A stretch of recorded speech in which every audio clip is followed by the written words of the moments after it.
Outsiders, issue 11, Colin Kelly and Jackson Lansing, and Robert Carey on the art. So I'm glad I read Planetary issue 1 before I read this issue, because there's a Yes. direct reference to it at the end. I've only read issue 1 so far, but like... Yes. So when I was trying to name that scientist character, I couldn't remember who he's supposed to be, based off of, and it was Doc Savage. That's his comp.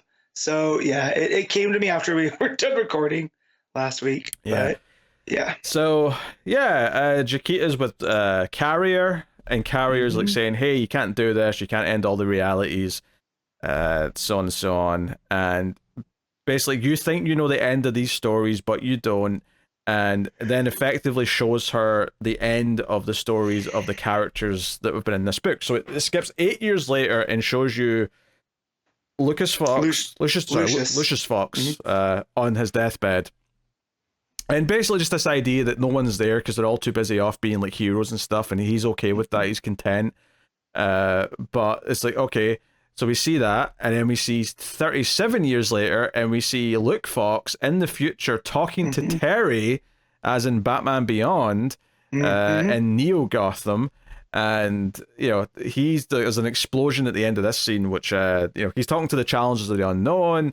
There's a whole thing happening, and then he gets pulled from that, and then perhaps more shockingly, it says 6 months from now, Kate Kane's going to die pretty soon, according to this book, at least in the current trajectory. Yes. And she's fighting some big armored-looking Batman dude. Do you know who this is? He was the one that's been following them around. That's Signal from the Dark Multiverse. Oh, okay. He was introduced. He was introduced in the Dark Vampire issue. I didn't recognize him instantly. Okay, that makes sense. Yeah, and he has that big axe that's actually a guitar. Yeah. Right. So he strikes down at her, but she strikes him at the same time. I don't like that Kate might be dying within, what did it say, 6 months? Well, I don't think she is going to now. I think this was the trajectory until the end of this issue happened. But honestly, for art purposes, I might say this little like Kate death scene is my favorite, because just the rain in the nighttime of Gotham with the lightning striking behind them. It just looks really good, them fighting on the roof. Really good stuff. But basically, I think all three characters get to see their futures when Carrier's like showing this, and then says, "No, we're in the blank page," and kind of like, basically wakes them all wake up in their current ages, like in the moment, and finally like have a conflict with Jaquita Wagner, and she monologues a little bit, and then Kate says, "Hey, you just did an evil monologue, which means you're screwed because we're goddamn superheroes." And we get this big 2-page spread of like Luke and Kate in costume coming for her, and comically Lucius Fox in the background just holding a couple of batarangs, because he's never actually been a superhero, but But he has the tech, right? I have these if you guys need them. He's there to assist for sure. Yes. So yeah, they fight Jaquita. There's some headbutts. There's some whatever else. It's a whole thing. But yeah, so it's basically this idea that by the end of the fight, though, and they're trying to talk her down, Kate points out that you've been so obsessed with like bringing your world back and having this sense of vengeance because your reality got wiped out and you're all that's left, that you're actually about to kill the only people that are around right now that care about you. And she kind of has this realization, and we get kind of the book style like narration come in, right? And basically describes her kind of reconsidering what she can do, and she burns off the cover of the book and writes on Outsiders on it instead, basically choosing to sort of keep their existence, in reality, and putting it on the bookshelf. And Carrier thanks her for it, and it gives this idea where she later on, when we see her again, is like, oh, this, like, I always imagined the cosmic library and all the realities that exist, the ones that have existed and the ones that don't anymore, but I never considered that the person running the place was a reader. I always thought it was the creator and destroyer, but she's become the reader who's like walking down the library. And this is where we get a reference to Planetary, as she goes looking through the library and she finds a book called Planetary and she opens it.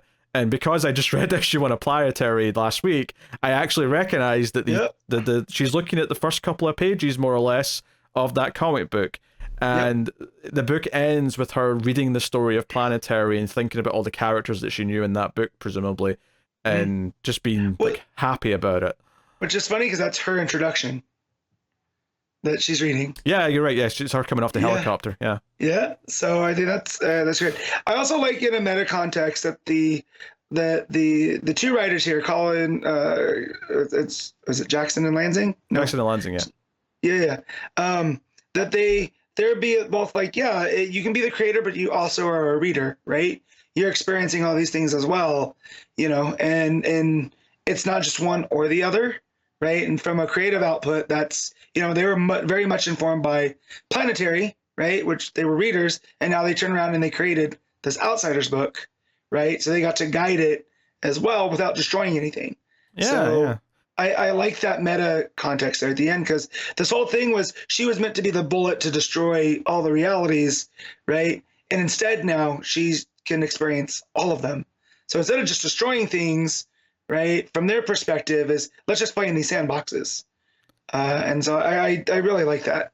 Yeah, plus, Carrier even says, very meta, Jaquita, 11 issues and half a dozen realities. Do you really know better by now? And that's in response to Jaquita saying this is the end.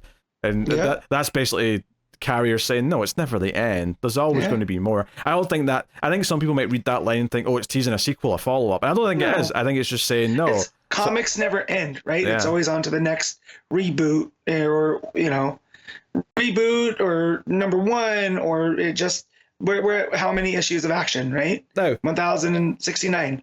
That said, though, what could be setting up a future book of some kind is Luke and Kate talking about a new team and talking about what to call a new team. And they bring up the Century Babies. They bring up City Boy as well in that conversation. Very curious. Yeah. And that was the thing that really caught me off guard, was mentioning him, because I thought if it was just the characters they encountered in this book, I wouldn't really think much of it. But by naming a couple other ones, I was like, okay, maybe you're actually setting something up here. And they kind of refer to Luke being the engineer of the team and bringing them together. And he's like, Jenny's calling it the Outsiders. I was thinking it needs a bit more authority.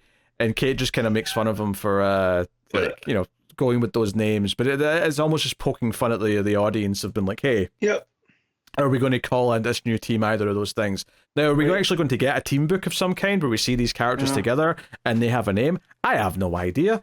But the joke is that they could be called either Outsiders or Authority. Or, hell, maybe they'll even call themselves Planetary. That'd be weird. I don't know why they would. But, just to go with the other name that we're throwing around here a lot in this. But I like they also mentioned the Atlantis Century Baby, right? The big monster. Yes. Kaiju, saying, like, Jenny wanted to come personally, but there's this whole thing in Atlantis. And then Kate's like, send the big guy my love. I just kind of like that, too, where... their experiences have informed them here now too. But yeah, I mean, whatever that is, I do like that idea, because they mention like the spirit of the century, the city boy, the doctor, the hex, all these kind of ideas that are right now, to be mined in the DC universe. What's going on with them. They're all characters. Well, I mean, the Century Baby was new in this book, but they're all characters that feel like, they're probably just got nothing to do with those characters now. Like, what's DC going to do with Jenny Hex now that Bendis's Young Justice run's done? City Boy just happened, but is there any plans for more of that? Probably not. So this idea of like, we're going to bring together just all these like forgotten, some of them very recent, but forgotten characters that there's no future for. And maybe there'll be some sort of weird team forms out of them. Now, will that book exist? I don't know. This could just be like a hopeful thing here more than anything. But to Luke and Kate, though, it's not such a bad idea, right? So, but yeah, I really like that. And then how they cap that off with, there's the the big. It's not a zoom out, but you pull out into that snowflake form. That is kind of all of reality, and that's where we get Jaquita. And that was also in issue 1 of Planetary. It was a snowflake map of reality. Yeah. So I like that. I just like the Capra and all of it. This was a really fun 11 issues. Yeah, it was good. Even just reading one issue of Planetary gave me a little bit more context for this, which was also nice. So, all right, what are you giving Outsiders 11? I'm going to give this a solid 8. Yeah, Yeah, I'll agree with the 8. Yeah, I think I'm on board with that.